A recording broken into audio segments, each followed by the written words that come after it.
que a resposta à acusação é uma peça que tem uma relativa importância.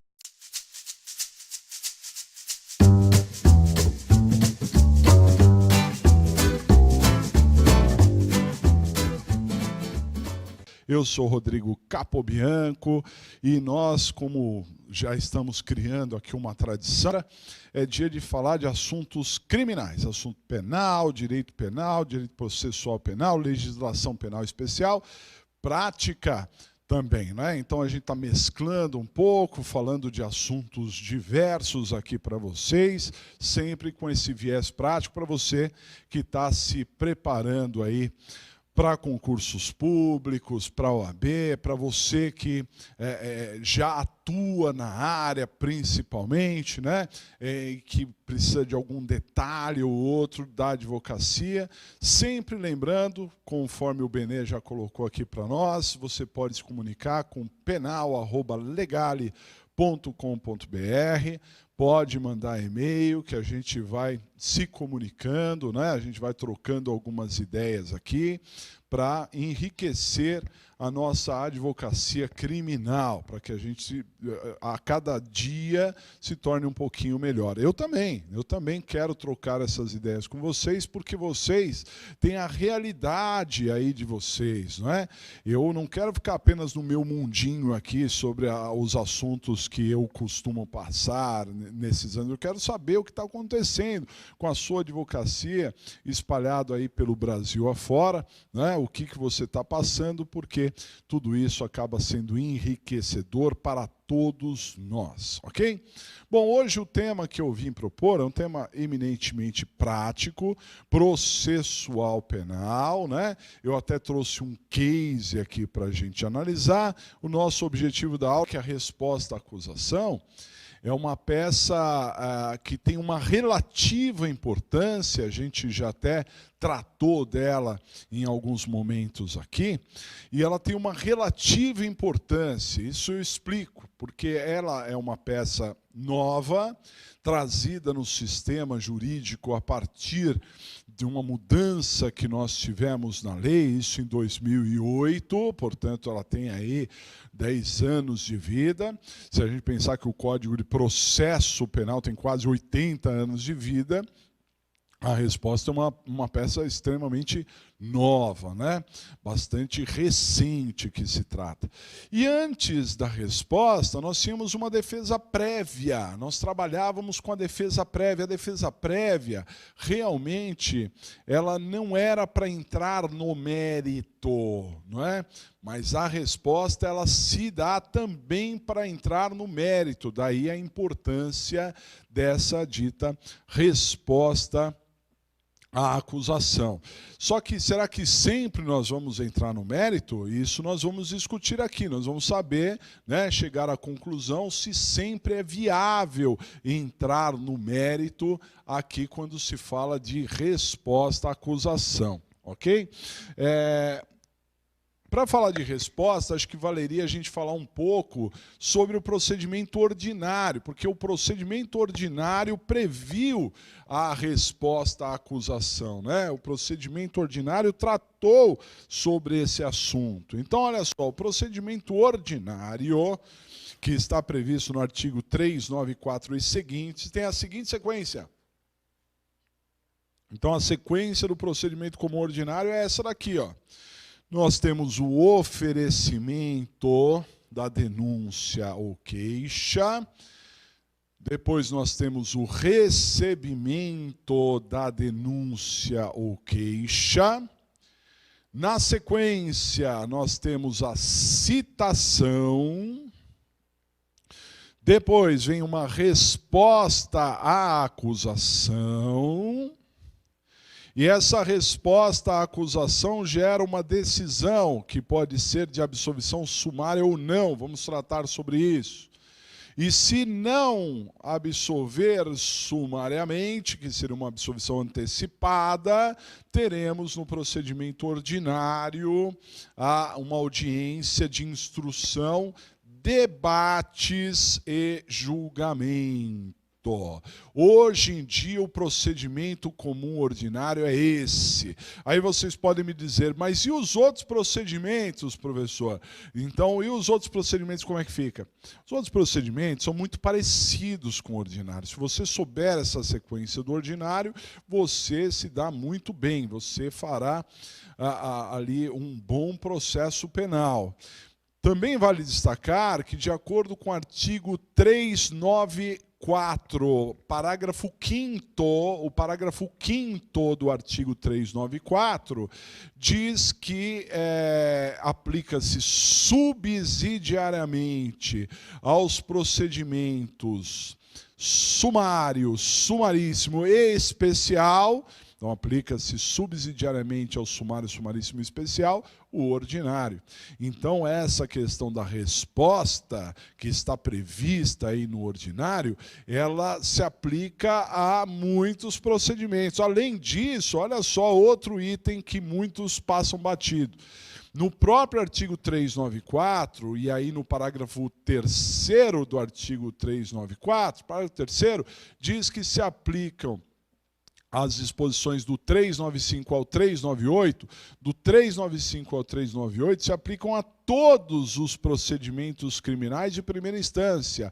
E o 395 ao 398, basicamente, é a citação, resposta e a possibilidade de absolvição sumária, né? Então, a resposta acaba sendo uma peça muito, mas muito importante no processo penal. Vejam só. Hoje em dia, de acordo com o que reza o artigo 396, o réu ele é citado. O juiz recebe a denúncia e determina a citação do réu para apresentar o quê? Uma resposta no prazo de 10 dias. Então, ele é citado para apresentar a resposta no prazo de 10 dias. Vamos destacar com vocês que o prazo processual penal conta-se diferente do processual civil, hein? Porque aqui, primeiro, não se conta da juntada de mandado, né? Se conta da própria citação. Então, fiquem atentos para a data da citação. Isso é muito importante. E a contagem do prazo se fará a partir do próximo dia útil do prazo, né, da data de citação. Então, você tem, por exemplo, uma citação que se deu na quinta-feira, a contagem começa no próximo dia útil, que é uma sexta-feira. E aí vai contar o sábado, o domingo, a segunda, 10 dias corridos. Não conta só dia útil, como é o prazo processual civil hoje em dia, né? Agora, se a pessoa for citada na sexta-feira, a contagem só se inicia na segunda. Se ela for citada no sábado, a contagem só se inicia na segunda, porque só se inicia no próximo dia útil, ok? Muito bem, se o último dia não for útil, também se prorroga, o prazo processual se prorroga para o próximo dia útil seguinte, ok? Isso com relação ao prazo. Um alerta, esse prazo é chamado de prazo impróprio, porque mesmo que o réu não apresentar a resposta no prazo, ele poderá apresentar fora do prazo. Poderá. Diz a lei que, se ele não apresentar a resposta, o juiz pode nomear um advogado para apresentar a resposta por ele, ok? Mas sempre pode ter ali a resposta. Eu mesmo já tive a oportunidade do cliente me procurar após o prazo de 10 dias. Ele já tinha recebido. Tem gente que é sossegado na vida, né? Então eu perguntei, quando você recebeu a citação? Foi no mês passado, tá? Então já tinha passado o prazo, sem problema. Fui lá, peguei a procuração, fui ao processo, me habilitei lá e até era processo físico, fiz carga do processo, né? E a partir de então pude fazer a defesa ali no prazo de 10 dias. Né? Então, essa resposta é uma consequência da própria citação. E o que eu posso falar na resposta? Posso, não significa que eu vá falar. O que eu posso falar na resposta? É o teor do artigo 396-A. É o 396A que diz o que pode ser alegado numa resposta. E, senhores, numa resposta a gente pode alegar de tudo. Eu posso falar do mérito na resposta? Sim. Eu posso falar de nulidades? Também. Eu posso alegar exceções? As exceções podem ser alegadas no momento da resposta? Sim, exceção de suspeição, de incompetência, legitimidade de parte, etc. Pode ser alegada também no momento da resposta, ou em peça apartada, como exceção, ou até como uma preliminar, por exemplo, de incompetência que gera nulidade, pode ser uma preliminar ali, não é? Da própria resposta. Então, na resposta, segundo o artigo 396A, na resposta você pode falar absolutamente de tudo. Tudo você pode falar na resposta. E além de falar de tudo na resposta, você pode também juntar documentos, requerer diligências e arrolar testemunhas. Esse é o ponto importante. Juntar documentos, requerer diligências e arrolar testemunhas. A bem da verdade, juntar documentos você poderia fazer em outras oportunidades. Você poderia juntar documentos a qualquer momento no processo penal, até em fase de recurso, menos nos 3 dias que antecedem o julgamento no tribunal do júri. Nos 3 dias que antecedem o julgamento no tribunal do júri, você não poderia juntar documentos. Mas, teoricamente, você pode juntar a qualquer momento no processo penal. Mas, por uma questão de lealdade processual, se você já tiver o documento em mãos, você deve juntar. Né? Já tem o documento junta, tá certo? Um ponto importantíssimo na resposta, importantíssimo, é a possibilidade de requerer diligências. Muitas vezes, no processo penal, a gente fica numa advocacia muito mais contemplativa, esperando as coisas acontecerem. Vamos ver, né, se acusa, quem alega tem que provar, e por isso vamos ver se o MP consegue provar. Muitas vezes a gente tem que sair dessa inércia e trazer elementos de convicção, né? E uma forma bem importante são algumas diligências. O que você pode requerer em termos de diligência? Pode, não significa que você vá, mas o que você pode requerer em termos de diligência? Tudo aquilo que você não consegue fazer por força própria. Por exemplo, você tem um caso que aconteceu em via pública, né, e tem câmeras de segurança da prefeitura, de um condomínio qualquer, tal, e que podem, de alguma forma, descrever a realidade dos fatos, e o seu cliente pode até ser beneficiado com isso. Pergunto aos senhores, você, advogado, consegue chegar lá na prefeitura e falar assim, eu queria cópia ali do que ocorreu tal dia, tal hora? Ou no condomínio, você consegue chegar lá no condomínio e dizer isso, eu queria cópia disso, daquilo? Claro que não. Então você precisa de uma força judicial, você precisa requerer isso ao juiz para que ele oficie pedindo cópia, em nome até do princípio da verdade real, porque a verdade, o que realmente aconteceu, interessa também ao juiz. Interessa também ao juiz. O juiz quer saber o que realmente aconteceu, né? Isso daí acaba sendo muito importante também para o juiz, né? Em nome da verdade real, ok? Às vezes, algumas perícias podem ser interessantes. Um exemplo apenas, tá, pessoal? Isso não significa que toda vez será assim, mas você pode requerer a reconstituição. Depende do crime, a reconstituição, porque a situação se torna muito distante, né, o que é narrado muitas vezes pelas pessoas, pelas testemunhas, fica muito distante da realidade, às vezes, né?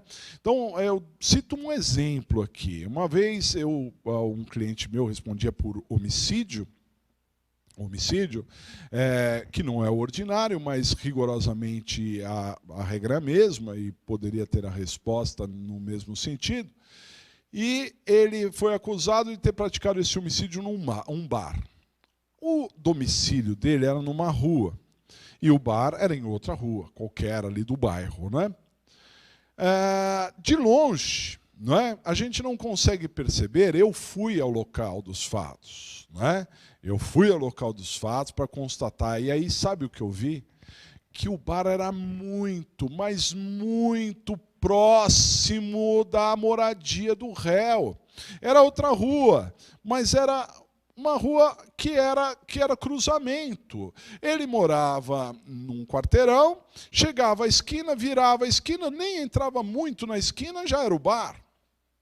Ou seja, estávamos ali a cerca de, no máximo, 30 metros, não diria, mas uns 50, uns 60 metros do local dos fatos, nós estávamos, não é? Só que para os jurados aquilo ali soava outro bairro. Por quê? Porque diziam que ele fez, aconteceu, não se tornou muito plausível. Quando a gente descobriu isso, já começou a ficar um pouco inconcebível que a pessoa, a 50 metros da sua casa, praticasse um homicídio planejado, porque ali a ideia era de um planejamento do homicídio. Um homicídio de ímpeto a pessoa pratica em qualquer lugar, mas um homicídio planejado na esquina da sua casa, em que todo mundo conhece, no bar em que ele está acostumado a passar por ali, ficaria um pouquinho mais difícil. Mas na denúncia não aparecia isso. Então perceba a ideia de que você pode pedir a reconstituição. Por onde que eles correram? A rua era estreita, a rua era larga, não é? Ali passa carro, passa ônibus, não passa nada, tem iluminação, não tem? E isso a reconstituição pode te dar, pode trazer o local dos fatos para o processo, esclarecendo muito melhor como foi a dinâmica dos fatos. Esse é um exemplo que, claro, não se apega a tantos outros crimes, mas que pode ser muito útil na elucidação de vários fatos. Esse é um exemplo de diligências que podem ser requeridas, né? No que diz respeito a arrolar testemunhas, esse é o prazo. Se a acusação no rito ordinário arrola até 8 testemunhas, a defesa pode arrolar até 8 também. Então, é a hora de arrolar. Ah, professor, mas o meu cliente não passou o dado incompleto. Passou o dado incompleto, você completa. Por exemplo, seu cliente, você pediu para ele, me passa o nome da testemunha, o RG da testemunha, o endereço da testemunha. Ele não passou, ele passou só o nome. O que você faz? Você arrola aquela testemunha sem o RG, ok? E coloca o endereço. Ah, mas que endereço? Coloca o endereço aproximado. Ele não lembra? Coloca aproximado. E depois corrige. Perceba, a pessoa mora na rua Duque de Caxias, né? No Brasil inteiro tem ruas e avenidas Duque de Caxias. Então ele mora na Duque de Caxias. Aí você coloca lá, Duque de Caxias 930. Antes do juiz, né, expedir o mandado de intimação, você tem tempo suficiente de ir atrás e descobrir qual é o número exato ali e entrar com uma petição corrigindo, dizendo, olha, tem tantas testemunhas, é o seguinte, o número da casa, você diz lá na petição, o número da casa é que estava errado, e aí você corrige, mas você não pode perder a oportunidade de arrolar a testemunha, né? Então, isso é uma ideia.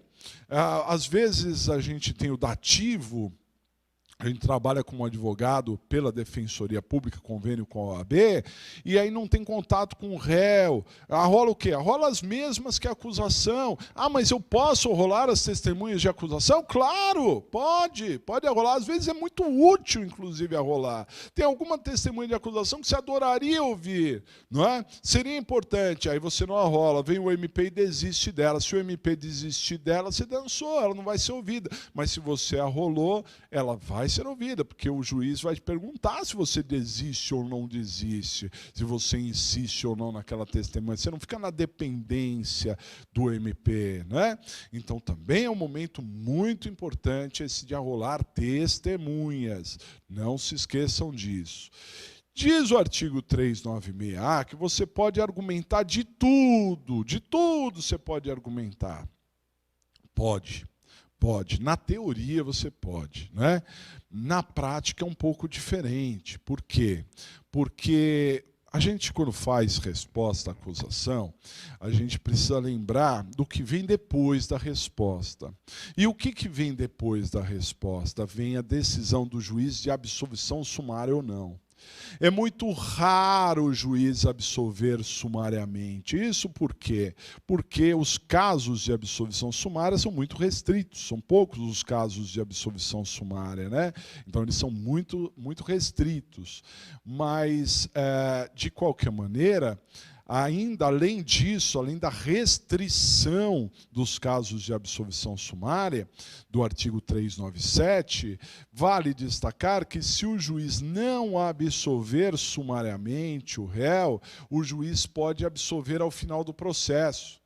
Então, o fato do juiz não absolver agora, ele pode absolver depois. Se o juiz tiver um mínimo de dúvida, qualquer dúvida, mesmo que seja uma pequena dúvida sobre um determinado fato, o juiz não absolverá. Ele vai instruir o processo, ouvir testemunhas, né? Ouvir o próprio réu, para depois decidir o que fazer. Neste caso, se você fez uma defesa completa na resposta, basicamente você apenas antecipou a sua tese, facilitou o trabalho da outra parte. Quando o Ministério Público for para a instrução, ele já vai saber qual é a melhor postura, o que ele pode atacar, o que ele não pode atacar ali na instrução, porque ele já sabe qual é a sua tese. Então, muitas vezes, embora a lei diga que você pode falar de tudo, muitas vezes o ideal é não falar. O ideal é requerer uma defesa ampla ao final, momento em que se provará a inocência do acusado. Olha só, uma defesa ampla ao final, momento em que se provará a inocência do acusado, se reservando a apenas arrolar testemunhas, juntar documentos, requerer diligências. Com isso, e até se diz explicitamente, para não antecipar teses, pode dizer isso pode ser muito importante ali para o desenvolvimento do processo penal, ok? Então, você pode falar de tudo? Pode, você pode falar de tudo, mas na prática, muitas vezes você não fala de nada. Apenas se você for certeiro, cirúrgico, se você tiver casos concretos, e aqui eu adianto, casos concretos que sejam provados por documentos, questões de direito, e não questões de fato a serem provadas por testemunha, porque não foi ouvido testemunha ainda. Então, se você tiver elementos para discutir agora de plano, sem a necessidade de ouvir testemunhas, o caso de uma prescrição, o caso de uma atipicidade, alguma coisa que independa de testemunhas, muito bem, vá direto e fale realmente do mérito. Agora, aquilo que vai demandar testemunha, o juiz não vai absolver sumariamente e seria uma antecipação, até mesmo indevida, da tese de defesa. Isso é muito importante, né?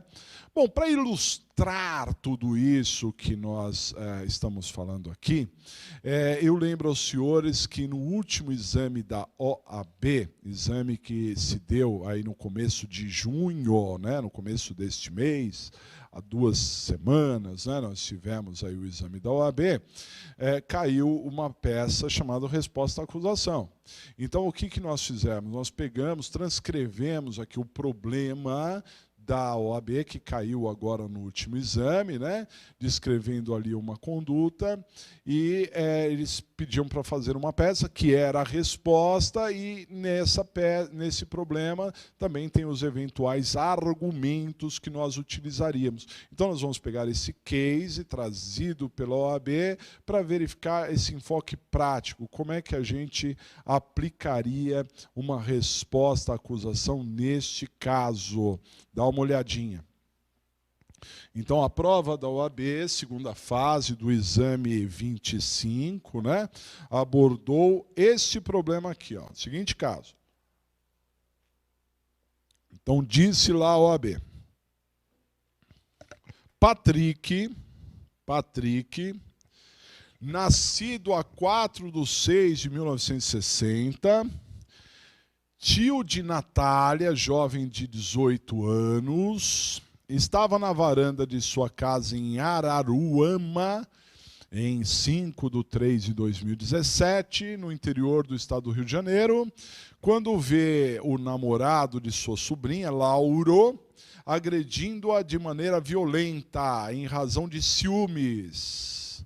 Verificando o risco que sua sobrinha corria com a agressão, Patrick gritou com Lauro, que não parou de agredi-la, ok? Uma violência ali do namorado com a namorada. E o tio tentou interferir. Patrick não tinha outra forma de intervir, olha só, então era o único jeito, porque estava com uma perna enfaixada devido a um acidente de trânsito. Ao ver que as agressões não cessavam, foi até o interior de sua residência e pegou uma arma de fogo de uso permitido, que mantinha no imóvel devidamente registrada, tendo ele autorização para tanto, com intenção de causar lesão corporal que garantisse a debilidade permanente de membro de Lauro, ou seja, ele não queria matar, ok? Mas ele queria agredir, ele queria lesionar, apertou o gatilho para efetuar disparo na direção de sua perna. Por circunstâncias alheias à vontade de Patrick, a arma não funcionou. Então ele deu tiro em direção à perna, mas a arma não funcionou. Mas o barulho da arma de fogo causou temor em Lauro, que empreendeu fuga e compareceu à delegacia para narrar a conduta de Patrick. Após meses de investigações, com a oitiva dos envolvidos e das testemunhas presenciais do fato, quais sejam Natália, Maria e José, esses dois últimos, ou seja, Maria e José, esses dois últimos, sendo vizinhos que conversavam no portão da residência, o inquérito foi concluído. Então foi ouvida a Maria, o José e também a Natália, né? E o Ministério Público ofereceu denúncia perante o juízo competente em face de Patrick, como em curso nas sanções do artigo 129, parágrafo 1º, inciso 3º, combinado com 14.2, ambos do Código Penal, ou seja, uma tentativa de lesões, né? Juntamente com a denúncia, vieram as principais peças que constavam do inquérito, inclusive a folha de antecedentes criminais, na quais contava outra anotação por ação penal em curso, pela suposta prática do crime do artigo 168 do Código Penal, bem como o laudo de exame pericial na arma de Patrick, apreendida, o qual concluiu, olha só, isso é muito importante, o qual concluiu pela total incapacidade de efetuar disparos em busca do cumprimento do mandado, de citação, o oficial de justiça comparece à residência de Patrick e verifica que o imóvel se encontrava, olha só, se encontrava trancado. Apenas em razão desse único comparecimento, no dia 26/2/2018, certifica que o réu estava se ocultando para não ser citado e realiza no dia seguinte citação por hora certa, juntando o resultado do mandado de citação e intimação para a defesa aos autos no mesmo dia. Maria, vizinha que presenciou a conduta do oficial de justiça, se assusta e liga para o advogado de Patrick, informando o ocorrido e esclarecendo que ele se encontrava trabalhando e ficará embarcado por 15 dias. O advogado entra em contato com Patrick por e-mail e esse apenas consegue encaminhar uma procuração para a adoção das medidas cabíveis, fazendo uma pequena síntese do ocorrido por escrito. Considerando a situação narrada presente na qualidade de advogado de Patrick, a peça jurídica cabível, diferente do habeas corpus, apresentando todas as teses jurídicas de direito material e processual, pertinentes, a peça deveria ser datada do último dia do prazo, ok? Bom, esse é um case, então, que caiu na OAB, né, no exame de número 25, esse último exame que nós tivemos aí, e a peça, portanto, era a resposta à acusação. Por quê? O que sinaliza isso? O réu foi citado, então no processo penal, ali no procedimento ordinário, que nós começamos aqui a falar, né, você poderia ser o advogado contratado por Patrick, por que não? Essa situação narrada pelo exame da OAB se aproxima muito de uma condição real que poderia acontecer aí a qualquer pessoa, né? Então, como o réu foi citado, a peça seguinte seria a resposta à acusação, não é? Resposta à acusação. E em se tratando de uma questão teórica, né, na prática talvez não fosse assim, mas em se tratando de uma questão teórica, nós devemos argumentar tudo em favor do nosso cliente, né? Aqui para a OAB, tudo, absolutamente tudo em favor do nosso cliente, que é o Patrick, né? Mas, sinceramente, na vida prática, não daria para falar desse tudo que nós vamos falar aqui não, né? Quais teses nós poderemos levantar aqui nessa resposta? Nós temos pelo menos 3 teses importantíssimas, né?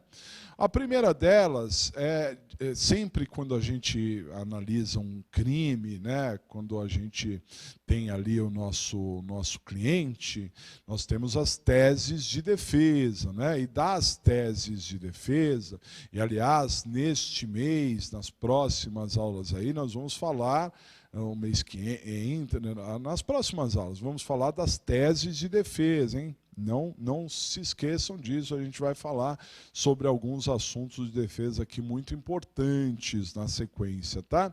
Mas já adiantando que quando você tem uma questão para defender, a primeira coisa que você vai ver é se está caracterizado o crime ou não. Está caracterizado o crime ou não, né? Você vai olhar se o fato é típico ou é atípico, não é?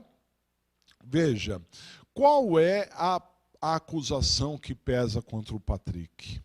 É de tentativa de lesões, correto? Tentativa de lesões, não é? Bom, uma tentativa de crime é aquela que ocorre quando a gente inicia a execução e o crime não se consuma por circunstâncias alheias à vontade do agente. Então, a gente inicia a execução, ele parte em direção ao seu objetivo e o crime acaba não se consumando. Mas aí você pergunta, por que o crime não se consumou? Por circunstâncias alheias à vontade do agente. Ou seja, a ideia, a intenção, a vontade do agente era consumar, mas algo exterior, alheio à vontade do agente, né? Um terceiro, talvez, impediu o crime de se consumar. Isso é uma tentativa, né? Eu pergunto aqui, senhores, por que o Patrick não conseguiu acertar nenhum tiro no namorado lá da sobrinha dele, no Lauro? Por que ele não conseguiu? Aí é que está, e esse é um ponto importante para a resposta. Nós temos um laudo pericial dizendo, e aí é uma questão objetiva, uma questão que não demanda testemunhas, né? Aquilo que eu falei para vocês no começo, tem um laudo dizendo que a arma ela estava quebrada, que a arma não funcionaria mesmo, né? Porque ela não tinha potencial lesivo. Então, o Patrick não acertou o laudo porque jamais ele conseguiria acertar. Não é? Ele não acertou, não foi pela sua vontade era acertar, não foi pela vontade de terceiros, por exemplo, o Lauro, que fugiu e não conseguiu ser acertado. Não. O Patrick não conseguiu atirar no laudo porque jamais ele conseguiria acertar, pela ineficácia do meio que ele utilizou. Então ele queria atirar numa pessoa com um revólver que não tinha condições de atirar. Não é? Então, isso é o que se configura crime impossível, previsto lá no artigo 17 do Código Penal. Isso não é uma tentativa, isso é um crime impossível. Perceba que na tentativa a pena deveria ser reduzida de 1/3 a 2/3. E no crime impossível não há pena. Não há pena nenhuma. O sujeito não pode responder, porque o crime não aconteceria. E não aconteceria não é nem pela vontade do agente, nem pela vontade de terceiros, é porque o crime não aconteceria nunca. Ok? Pela ineficácia do meio, isso caracteriza prontamente o crime impossível.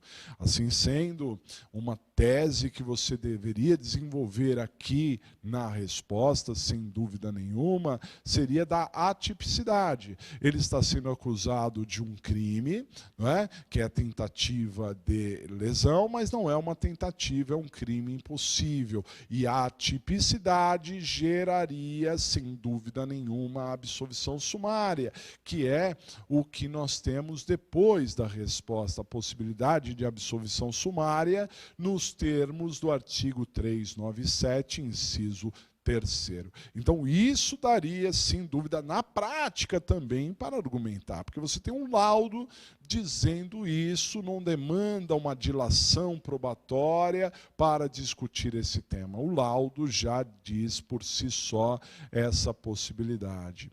Compreendido? Maravilha. Que mais que daria para argumentar? Então vamos fazer uma divisão aqui. Na prática, só isso, na minha opinião. Na prática, só isso. Mas na teoria aqui da OAB, né, daria ainda para argumentar outros 2 fatores. Eu vou explicar por que eu na prática não argumentaria agora, mas que na teoria deveria ser considerado isso.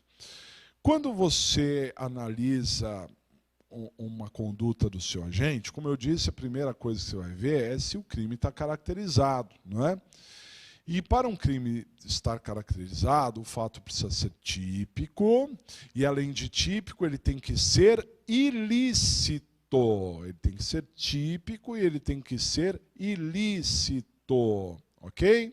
Um fato típico, nós já vimos que daria para afastar a tipicidade. Mas, independente da tipicidade existir ou não, nós teríamos também que ver se esse fato é ilícito, ok? E o que seria um fato ilícito? A princípio, todo fato típico é ilícito, porque o legislador, quando cria um tipo penal, ele observa na sociedade as condutas ruins. Portanto, a princípio, quem pratica um fato típico também pratica um fato ilícito e, portanto, um crime. Mas acontece que há excludentes de ilicitude. Então, numa tese de defesa, a gente tem que analisar as possíveis excludentes de ilicitude, não é? E dentre as excludentes de ilicitude, nós temos a chamada legítima defesa. A legítima defesa, ela é uma excludente de ilicitude. O fato pode ser típico, mas não será ilícito se o agente agiu ali com excludente de ilicitude, ok? Por exemplo, a legítima defesa. E aqui, no problema do Patrick, está patenteado uma legítima defesa de terceiro. Está claro que é uma legítima defesa de terceiro, né? A sobrinha estava apanhando e, para fazer cessar essa agressão, como diz bem o problema, para fazer cessar essa agressão, é que o Patrick agiu, ou quis agir, né, para impedir e não para matar, mas sim para lesionar e fazer o sujeito parar de agredir a sobrinha. Esse fato foi presenciado por vizinhos ali, não é? E aí é que está a diferença de você tratar de algo na teoria e outro na prática. Na teoria, você pode argumentar facilmente essa legítima defesa de terceiro. Na prática, o juiz não daria legítima agora. Por quê? Porque ele queria ouvir as partes, demanda uma questão probatória, demanda testemunhas, já tem testemunhas, elas que digam, foi legítima defesa mesmo, estava ocorrendo, não foi, né? Tem que ouvir o próprio réu, tem que ouvir a vítima, tem que ouvir todo mundo ali, porque aí sim o juiz vai considerar se é uma legítima defesa ou não. Então, para a OAB, era para você falar da legítima defesa de terceiro. Na prática, você não falaria. Eu não falaria, não teria condições de falar, porque o juiz não vai conceder. E isso eu só anteciparia a minha tese. Ok? E a última tese pertinente é também a da nulidade. Perceba que o problema, ele fala claramente da citação, dá detalhes sobre a citação e a citação mal feita. A citação mal feita, né? A partir do momento que você tem uma citação mal feita, isso gera uma nulidade, ok? O que é isso? Observe, a citação ela deve procurar o réu em todas as condições de citá-lo pessoalmente. E o Código de Processo diz que a citação pode sim se dar por hora certa quando o réu procura se ocultar. Mas só pelo fato do oficial chegar um dia lá e estar trancado a casa, não significa que ele está se ocultando, né? Então percebe-se claramente no problema que o réu está sendo que o oficial de justiça exagerou ali na sua conduta, determinando a citação por hora certa imediatamente. Isso prejudica o réu. Por quê? Porque num processo penal, o réu se defende. Nós temos o princípio da ampla defesa. A ampla defesa é constituída da defesa técnica, praticada por advogado, e da autodefesa, praticado pelo próprio réu. E aqui, o réu não tomou o conhecimento pleno do que está acontecendo ali. Isso vai prejudicar e fere até mesmo a Constituição Federal.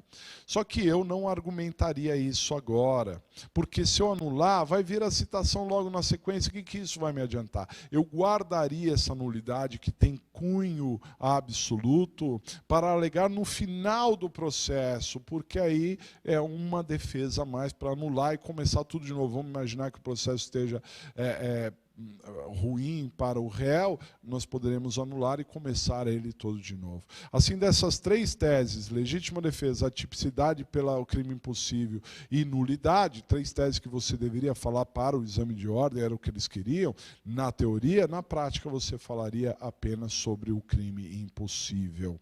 Ok? Muito bem.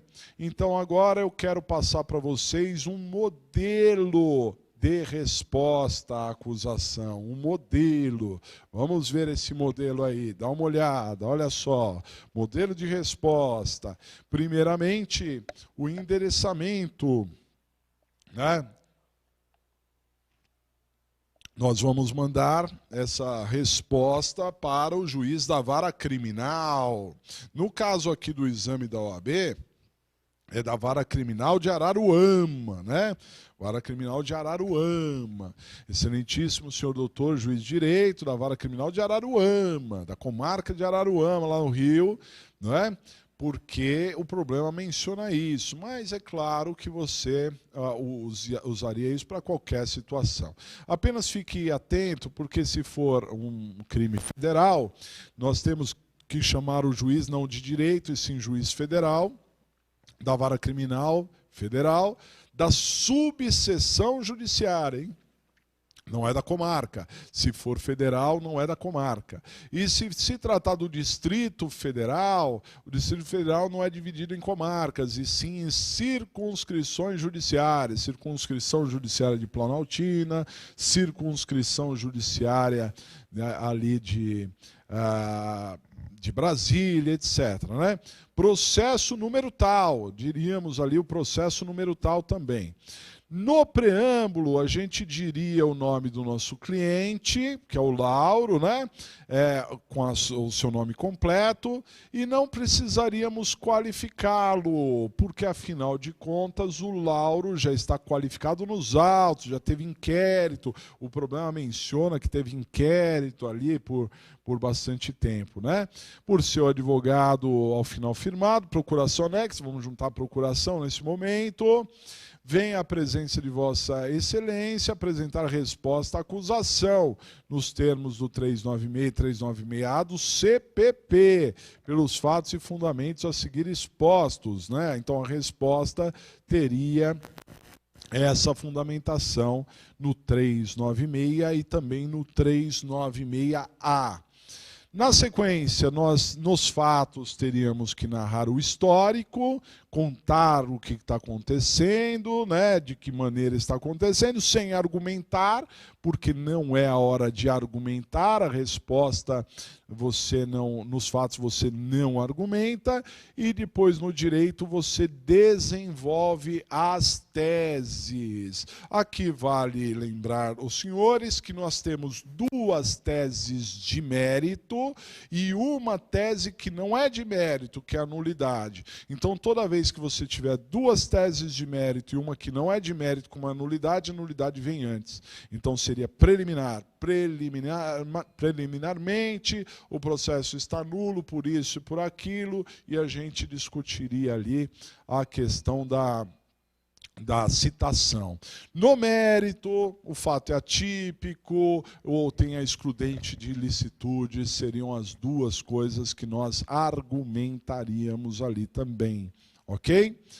E como é que seria o pedido? O pedido, atenção, porque em toda resposta, isso é uma dica prática muito importante, se você realmente vai pedir a absolvição sumária, você tem que lembrar que depois da resposta tem duas alternativas, ou absolve sumariamente ou não absolve sumariamente. Então eu tenho que pensar nessa hipótese, pedir a absolvição sumária, e caso não seja esse o entendimento, arrolar testemunhas, requerer diligência, juntar documentos, né? Dá uma olhada no pedido, olha só. Então, no pedido, não podem faltar essas ideias. Ó, pedir para que a ação seja julgada improcedente, para absolver sumariamente o réu, nos termos do 397, e aqui seria 397, inciso 1º, ou terceiro, o primeiro excludente de ilicitude, o terceiro a tipicidade, né? E também não podemos esquecer de arrolar testemunhas. Neste problema, neste case trazido aqui pela OAB, tinha também a nulidade. Então, você iria dizer mais ou menos assim: diante do exposto, requer que seja anulado o processo, né? Ou que seja a ação julgada improcedente para absolver sumariamente o réu nos termos do 3971 ou 3, 1 ou 3. Outro sim, na outra linha, se diria outro sim, caso não seja esse o entendimento de Vossa Excelência, que sejam ouvidas as testemunhas abaixo arroladas, e o problema mencionou 3 testemunhas, que seria a sobrinha do Patrick e os 2 vizinhos ali que a gente tinha que arrolar. Na prática, a gente poderia requerer diligência, juntar documentos, e até mesmo, se fosse o caso, requerer a justiça gratuita, inclusive juntando ali essa declaração de hipossuficiência, esse tipo de coisa. Legal, pessoal? Qualquer dúvida que você tiver, manda que a gente responde. Valeu! Muito obrigado pela presença de vocês. Grande abraço.